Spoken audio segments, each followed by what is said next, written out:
I printed a single t-shirt. No warehouse. No inventory. Just one message.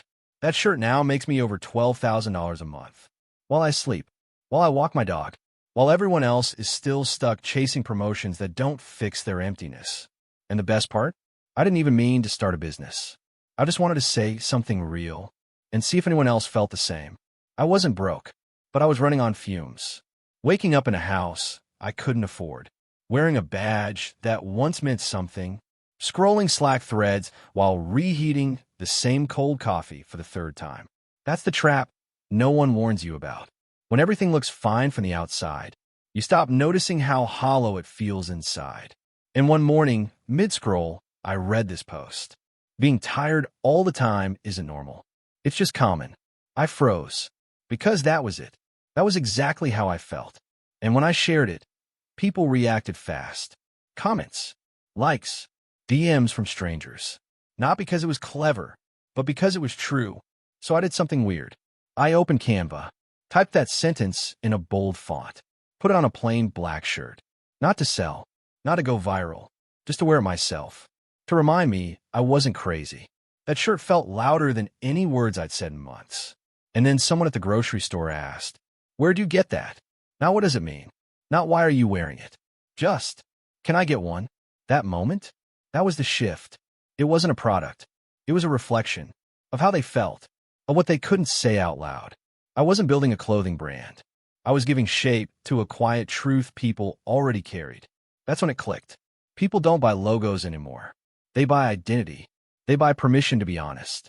And in a world full of noise, a single sentence on cotton was louder than everything I'd posted in a year.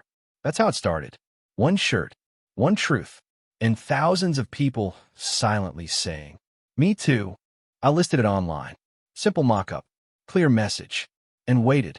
Nothing. No clicks. No sales. Just silence. Which, honestly, hurt more than a refund. I kept refreshing the dashboard like it owed me closure. As if Stripe was supposed to say, "Hey, your pain has been monetized. Congrats." But it didn't. It just sat there empty. Like maybe this truth wasn't as universal as I thought. Like maybe it was just mine. That was the first crack.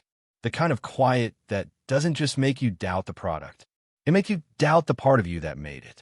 For days, I did nothing. Didn't tweak it. Didn't share it.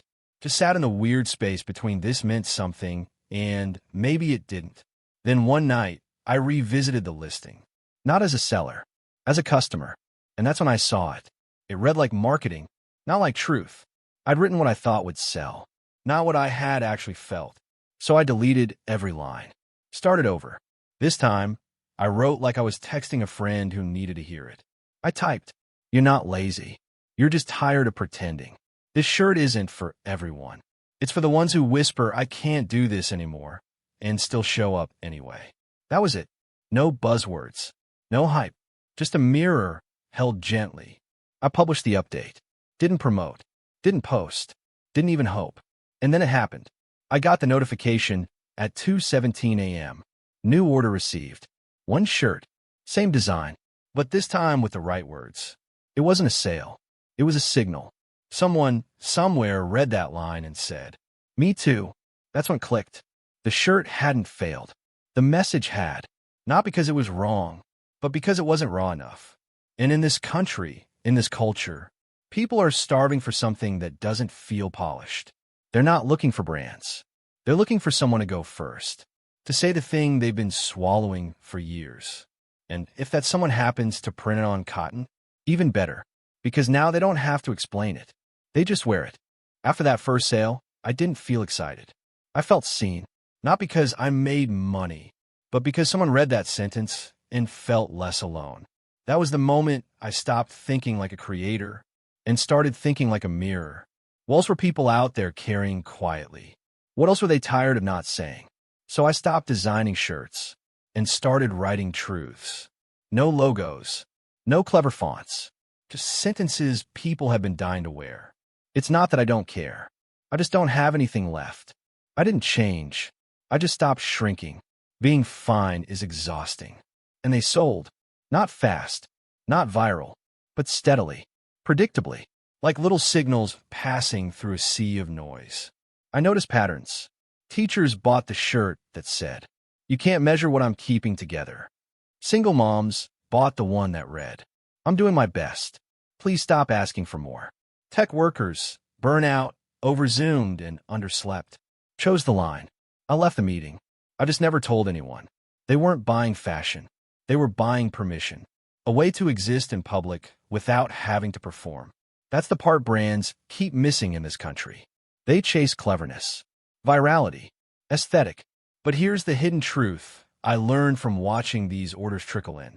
People don't need clever. They need clear. They don't need branding. They need belonging. And when they find something that names what they've never been able to say out loud, they'll wear it until the fabric falls apart. Because it's not about being trendy. It's about being true. Some customers messaged me just to say, "This shirt said what I couldn't explain to my husband. This is what therapy felt like, but cheaper." That's when I wrote it down. You don't need to be loud to be heard. Sometimes the quietest sentence, worn on the right chest, is louder than every opinion in the room. That was the real product. Not the shirt, not the font, but the relief of finally being represented. And that relief, it scales, not through virality, but through resonance. The deeper the message hits, the less it needs to shout. Orders didn't explode. They echoed. One day it was a shirt, then two, then a message from someone asking, "Do you have this in another color?" That's when I realized this wasn't random anymore. It was rhythm, and rhythm is more valuable than a spike. So I got serious. I stopped thinking like a hobbyist and started thinking like an operator. I wasn't running a brand. I was running a belief system delivered in cotton. First, I cleaned up my process. No more spreadsheets and guesswork. I linked my store to a print-on-demand platform. Every order went straight to fulfillment. No packing, no shipping, no touch. Then I automated my messaging, order confirmation, delivery updates, even a thank you email that included, "You're not alone." That's what this shirt is for. No hard sell, just resonance systemized. The best part? I didn't have to touch inventory, didn't have to buy stock, didn't have to guess sizes. No overhead, no warehouse, no risk. I didn't pay for ads, didn't scale with influencers. I just kept writing truths and letting people wear them. And it grew, organically, quietly, but consistently. People came back, not for variety, but for validation. Some bought 5 shirts in a row. One woman ordered the same design 3 times. She said, "I wear one, I gift one, I frame the third." That's when it shifted again. This wasn't apparel. It was ritual, a way people anchored to something real. In a world getting noisier and faker by the day. Within 6 months, I passed $3,000 per month. By month 9, $8,000. And by month 11, $12,428.76. From words. Worn. No team. No launches. Just a loop. Say something honest, system delivers, trust deepens, repeat. That's when it hit me.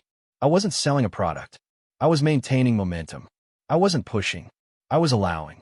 And that is how you scale without breaking yourself. People think automation kills intimacy. It doesn't. If what you're automating is already honest. This system wasn't cold. It was consistent. And consistency is what makes people trust you, even when you're not there. I don't hustle. I don't grind. I don't post daily. But I wake up to new orders. Almost every morning. Because once you build a system around sincerity, it stops being a side hustle. It becomes a signal that runs without you. These days, I don't chase scale. I protect silence. I don't pitch. I don't post. I don't explain. I walk in the morning, drink my coffee slowly, sketch ideas with a pen, not a growth strategy. And every now and then, someone asks, "Are you still doing the shirt thing?" It always sounds like a soft insult. Like, that thing you did when life broke. But then comes the pause, the drop in voice, the look. Because honestly, I'm thinking about leaving too. They never say it out loud, but I hear it. They don't want what I have. They want what I no longer need. Permission. Permission to opt out, to make something slower, smaller, truer. And I get it, because I used to think success looked like noise. Now I know better.